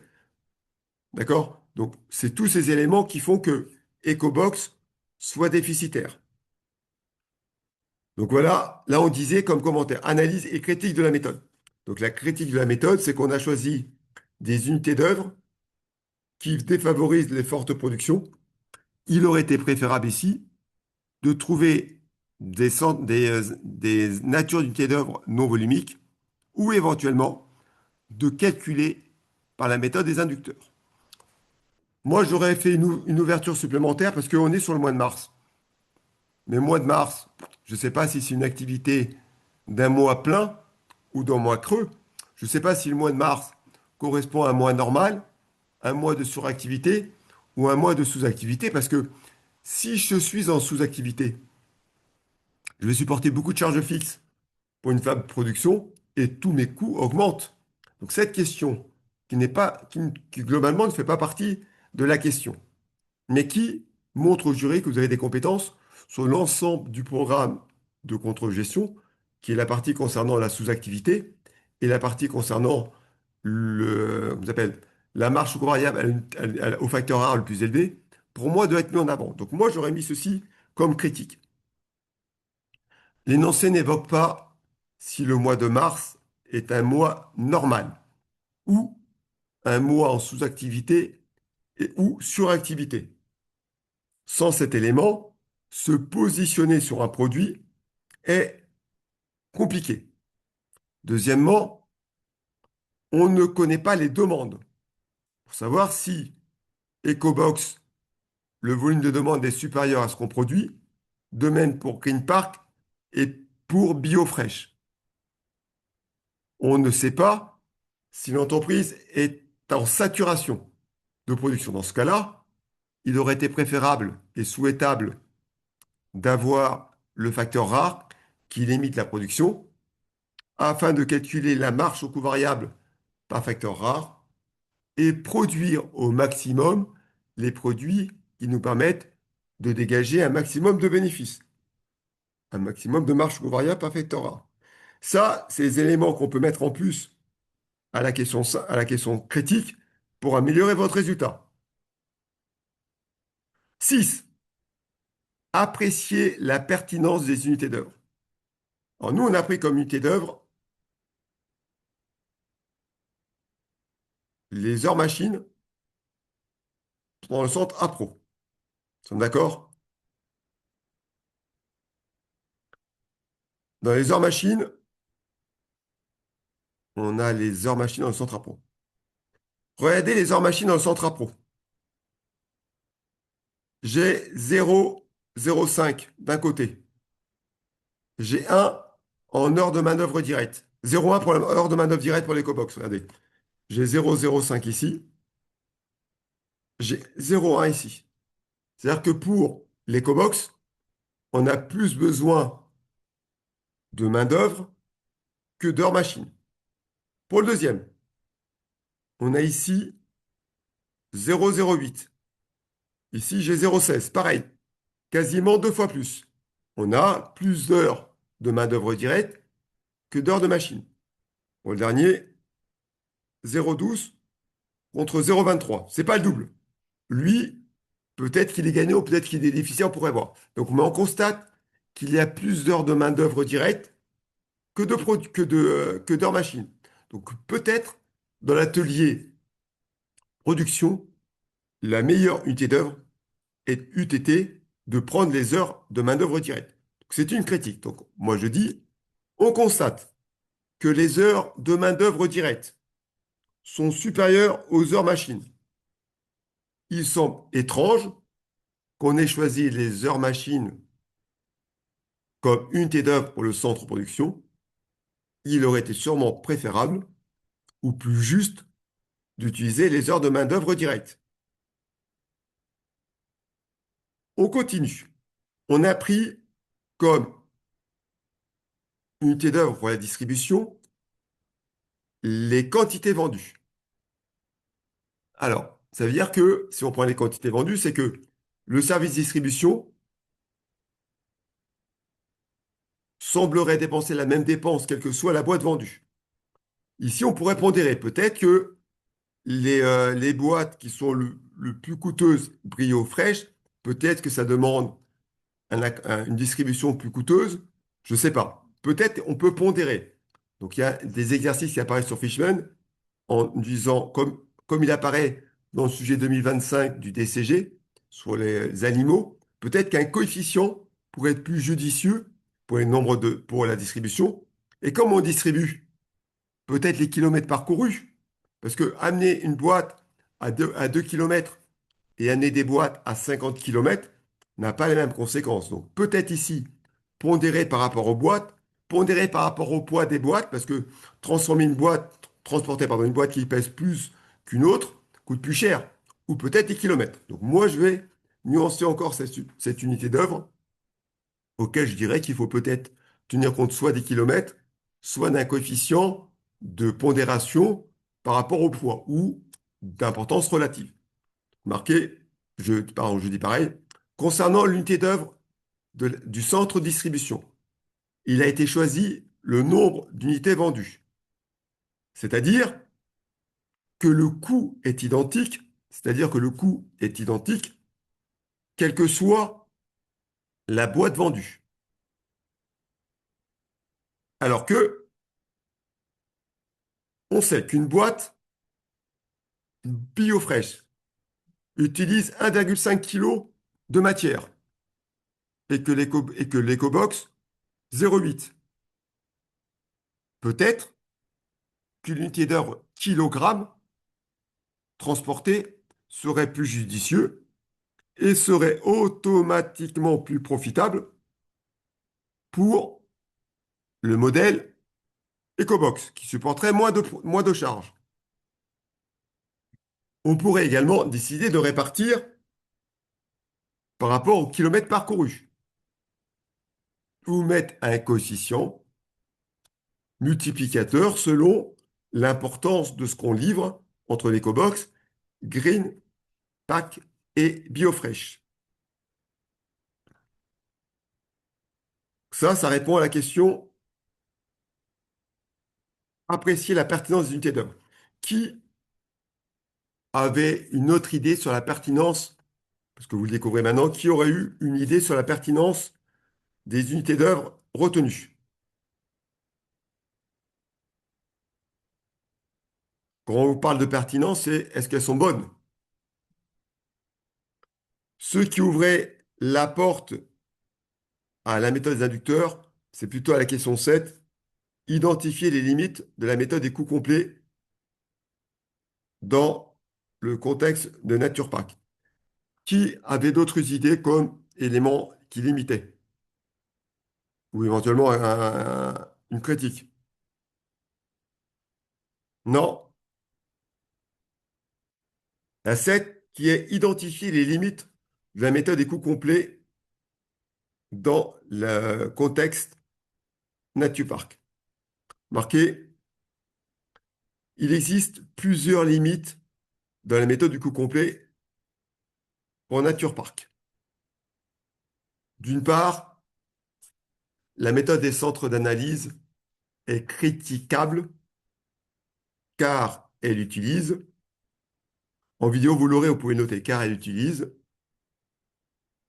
des unités d'œuvre volumiques, ce qui est défavorisant pour les fortes reproductions. Point. On pourrait également ici raisonner en coût partiel et vérifier quelle est la marge au coût variable par produit. Donc ici, la marge au coût variable, c'est très simple, hein. C'est sûr et certain les charges variables d'achat, la main-d'œuvre, et peut-être qu'il y en a d'autres, je ne sais pas, mais il y a au moins ceci. Donc, calculer la marge au coût variable par produit. Et si parmi les charges fixes du centre, il existe des charges spécifiques fixes. Et si parmi les centres, il existe des charges fixes spécifiques. Alors, un calcul de la marge sur coût spécifique, alors un calcul de la marge sur coût spécifique permettrait d'améliorer notre analyse et de se positionner sur l'abandon ou non d'un produit. Point. Il nous manque également le fait de savoir si EcoBox est un produit d'appel ou non. Dans le cas où ce serait un produit d'appel, sa production ne peut jamais être arrêtée, sauf si la marge au coût variable est négative. La piste d'amélioration sans aucun calcul, elle est très simple. Dans les cours, c'est de dire qu'il faut passer par la méthode des ABC. Et ici, il faut décrire la méthodologie. Donc, marquez, enfin, vous notez, ou il y a dans le replay, pour améliorer le calcul du coût complet. Je propose de passer par la méthode, des inducteurs. La méthode des inducteurs permet de répartir les charges indirectes, non pas sur des volumes, mais sur des inducteurs non volumiques. Point. Pour cela, on devra calculer au préalable. Pour cela, il faudra déterminer au préalable des activités pour chaque centre d'analyse.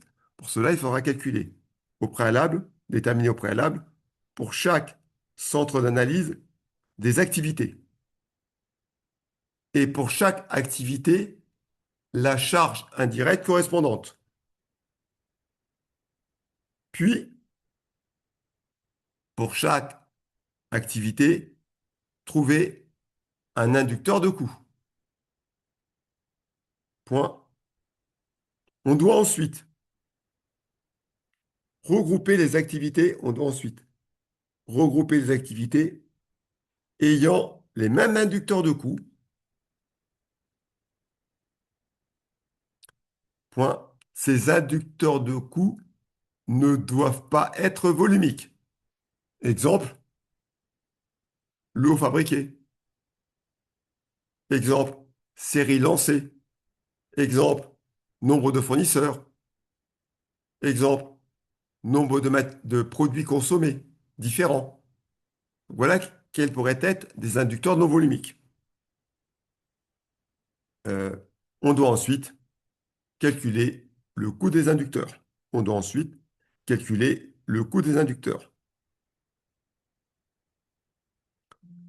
Après, on vous demande de rédiger un argumentaire d'une page maximum à destination de la dirigeante portant sur le positionnement des produits, la décision de développement ou d'abandon éventuel et l'utilité de calcul de coûts pour le pilotage de la performance. Donc ici, il faut reprendre le contexte. Donc on doit dire ceci. Alors, je n'ai pas le début du contexte. Hop. On doit dire ceci. La société Nature Park, qui a été créée par Léa Montfort en 2020, est spécialisée dans la fabrication d'emballages écologiques à base de fibres végétales recyclées. Elle est sensible aux enjeux environnementaux et à la consommation responsable. Point. Elle a trois types de produits différents de fabrication. Ou elle fabrique trois types de produits différents. Le premier, l'EcoBox. C'est une boîte alimentaire standard pour la restauration rapide. Le Green Pack, qui est un emballage renforcé pour tout plat chaud. Et BioFresh, qui est la barquette premium pour les produits frais. Elle est actuellement, enfin, les ventes ne cessent d'augmenter. C'est la raison pour laquelle la responsable me demande d'analyser les coûts complets par la méthode des centres d'analyse, ce qui a fait l'objet de mon embauche en tant que contrôleur ou contrôleuse de gestion junior. Et je devais valoriser la pertinence de ces calculs de coûts. Je devais après interpréter la profitabilité de chacun des produits, puis éventuellement critiquer le mode de calcul et proposer des solutions. Aujourd'hui, l'activité sur le mois de mars n'est pas rentable, avec une perte de 83 200 euros. Green Park, ouais, c'est comme ça, je crois son nom. Green Park est positionné dans des produits dits, euh, dits j'appelle, écologiques. C'est sa cible de clientèle, c'est la partie écologique. Elle cible trois types de marchés. L'entrée de gamme, le moyen de gamme et le haut de gamme. On constate que le moyen de gamme est fortement déficitaire. On pourrait se poser la question si pour ce type de produit, les matières consommées pourraient être de moins bonne qualité. L'entreprise n'est pas dans l'obligation d'acheter le même type de produit.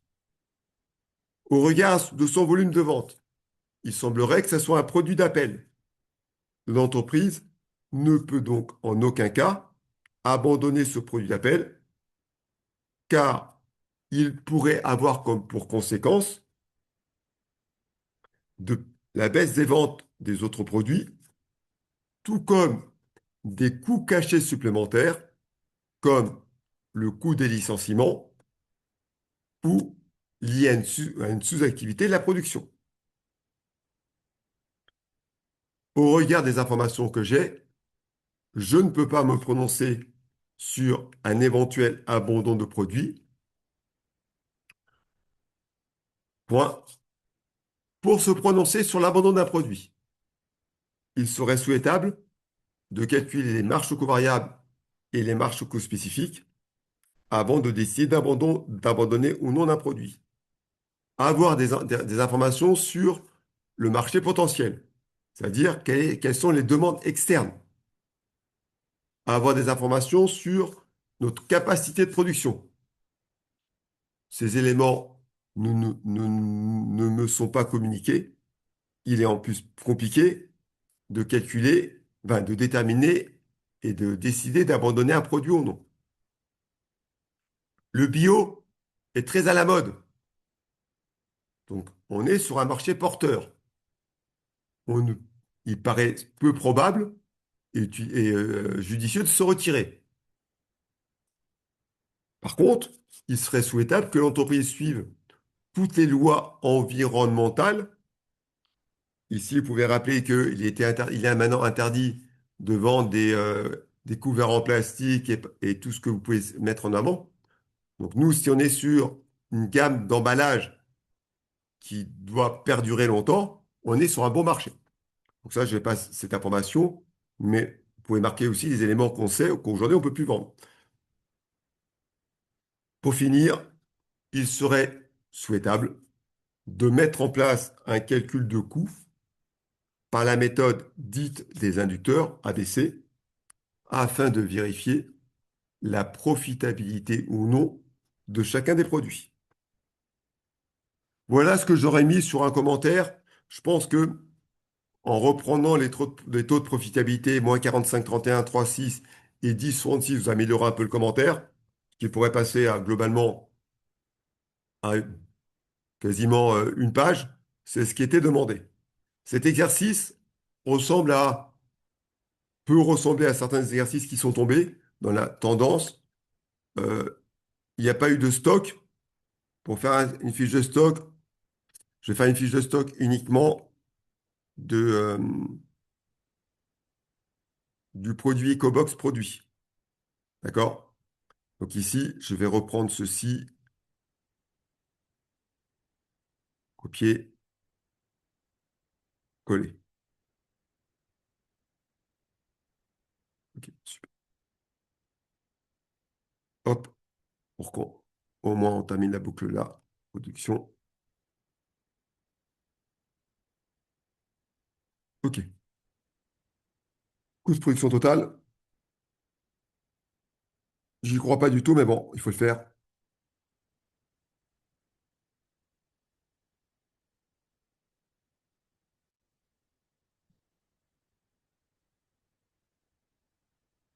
On en a produit d'EcoBox 18 000.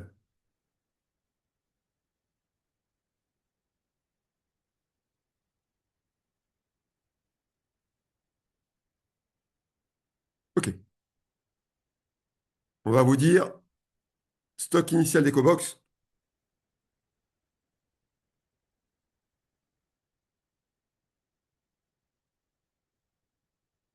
On en a 12 000 à 15 euros, à 15,60 €. Ok. Simplement pour faire une petite fiche de stock ici rapidement.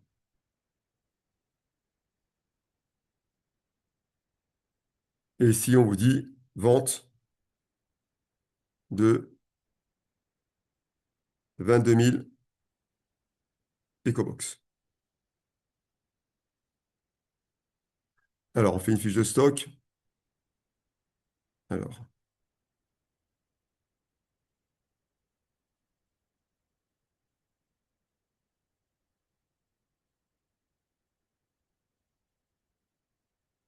copier, coller, coller. Ok.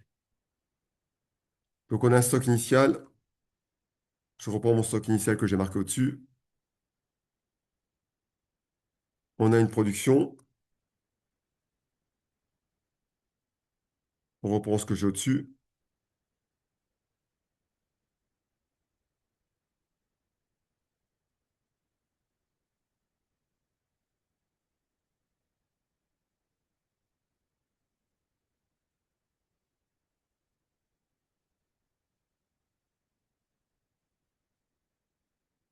Donc moi, j'ai au total en quantité la somme des deux. Pour un coût total, la somme des deux. Si la sortie se fait au CMUP, je calcule mon coût moyen, donc c'est la division des deux. C'est-à-dire que une boîte EcoBox en stock m'a coûté à produire 15,81 €. Coût de production des produits vendus ou les sorties, stock final et total. Total. J'en ai sorti combien? On vous dit qu'on en vend 22 000. On en avait au préalable 30 000. Donc mon stock de fin, c'est mes 30 000 que j'avais, moins ma consommation de 22 000. Tout est valorisé à mon CMUP, 15,91.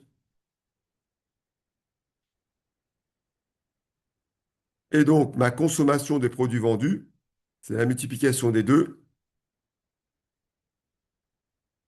Et voilà ce que j'ai. Donc ici, CMUP égale mes 477 000 de ce que j'ai en stock, 308,50, divisé par l'ensemble de mes quantités que j'avais, 30 000.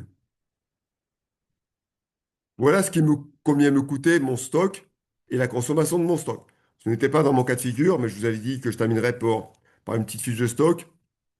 En toute transparence, tombé une seule fois en DCG depuis la réforme de 2008. Voilà comment on aurait fait les éventuelles fiches de stock. Avez-vous des questions sur ce que je viens de faire? Je vais sauvegarder mon fichier et vous l'envoyer en même temps pour que vous l'ayez après. Avez-vous des questions sur ce qu'on a pu traiter aujourd'hui sur la méthode ABC, la méthode des centres analyse, sachant qu'on se voit euh, demain soir pour la méthode des inducteurs ABC?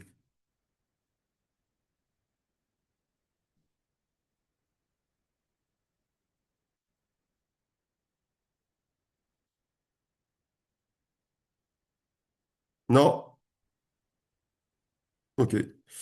Je vous mets le fichier alors depuis mon ordinateur. Hop, je reviens là.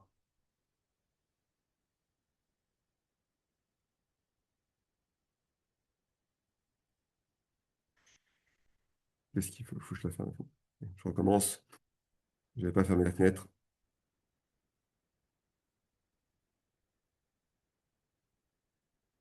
Normalement, c'est fait. Vous avez dû le recevoir. Oui. Ok. Eh bien, je vous souhaite un bon dimanche, ce qui reste du dimanche. Et on se voit lundi soir pour la dernière fois de l'année Bon civile. dimanche, monsieur. Bon dimanche à vous et bon courage. Bon appétit à vous. À vous aussi, merci. Merci bien. À bientôt.